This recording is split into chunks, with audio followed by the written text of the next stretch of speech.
Have you ever said something in anger and wished you could take it back just a few minutes later? Maybe someone criticized you, ignored you, or said something that hurt you. And before you had time to think, you reacted.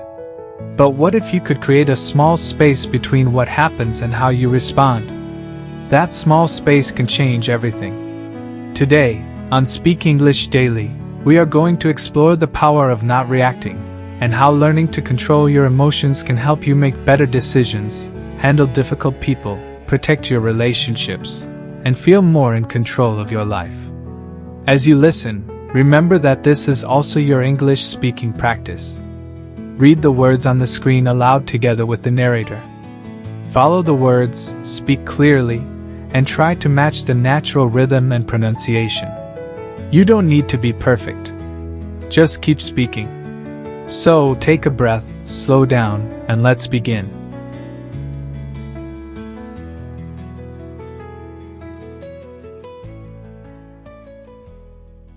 Have you ever reacted to something in anger and regretted it later?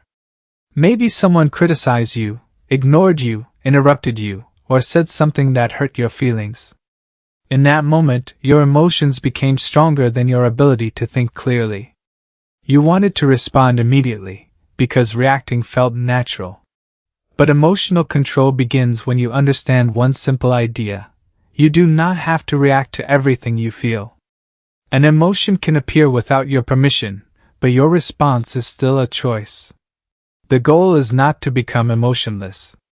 The goal is to become strong enough to feel an emotion without allowing it to control your behavior.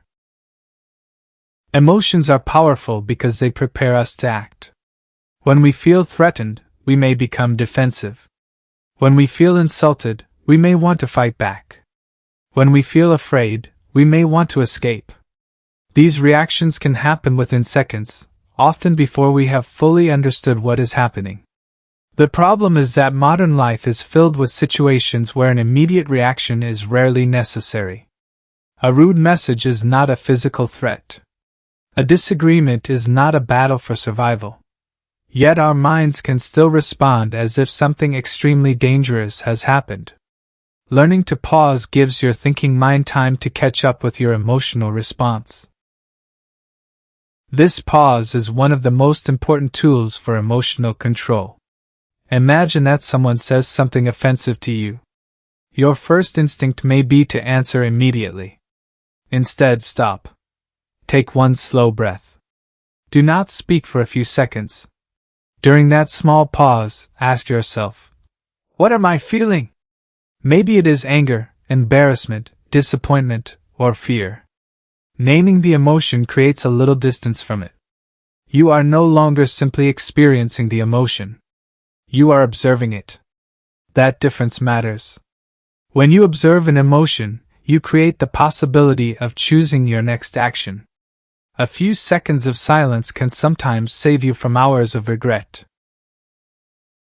Another important lesson is that you are not your emotions. There is a difference between saying, I am angry, and saying, I am feeling angry. The first statement can make the emotion feel like part of your identity. The second reminds you that the emotion is temporary. It has appeared, and it will eventually change. You can feel anger without becoming an angry person. You can feel fear without allowing fear to make every decision. You can feel jealousy without acting on it. Emotions are information, not commands. They can tell you that something matters to you, but they do not automatically tell you what you should do. You can listen to an emotion without obeying it. Our emotional reactions are also influenced by the stories we create about other people's behavior. Suppose someone does not reply to your message. You might immediately think, they are ignoring me because they do not respect me. That thought can create anger or insecurity. But perhaps they are busy, tired, distracted, or dealing with a problem you know nothing about. The event is the same, but your interpretation changes your emotional response. This is why emotional maturity requires questioning your assumptions. Before reacting, ask yourself, do I know this is true or am I guessing? That simple question can prevent unnecessary conflict. A calm mind does not believe every thought that appears inside it. Not reacting does not mean becoming weak or allowing people to disrespect you. In fact, emotional control can make your boundaries stronger. You can say no without shouting. You can disagree without insulting someone. You can leave a harmful conversation without creating another argument. Sometimes silence is the best response, and sometimes a calm sentence is more powerful than an emotional speech. The important thing is that your response should come from a clear decision rather than a temporary impulse. When you control your reaction, you keep control of yourself. You do not give another person's behavior the power to decide your mood, your words, or your actions. One of the greatest benefits of emotional control is better decision-making. Strong emotions can make a small problem look much bigger than it really is. When you are angry, you may focus only on winning the argument. When you are afraid, you may focus only on avoiding the danger. When you are hurt, you may want the other person to feel the same pain. But decisions made in emotional moments can have long-term consequences. Before making an important decision while you are upset, give yourself time. Sleep on it if necessary. Let the emotion become quieter. When your mind is calmer, you can see more possibilities and make choices that support the person you want to become. Emotional control also improves relationships. Many conflicts do not become serious because of the original problem. They become serious because of the reactions that follow. One person becomes defensive, the other becomes angry, and soon both people are trying to prove that they are right. Instead of listening, they are preparing their next attack. Breaking this cycle requires at least one person to slow down. You can listen without immediately defending yourself. You can ask questions instead of making accusations. You can say, "I need some time to think about this," instead of saying something you may regret. Calm communication does not guarantee that every relationship will work, but it gives healthy relationships a much better chance to survive difficult moments. The ability to pause becomes stronger with practice.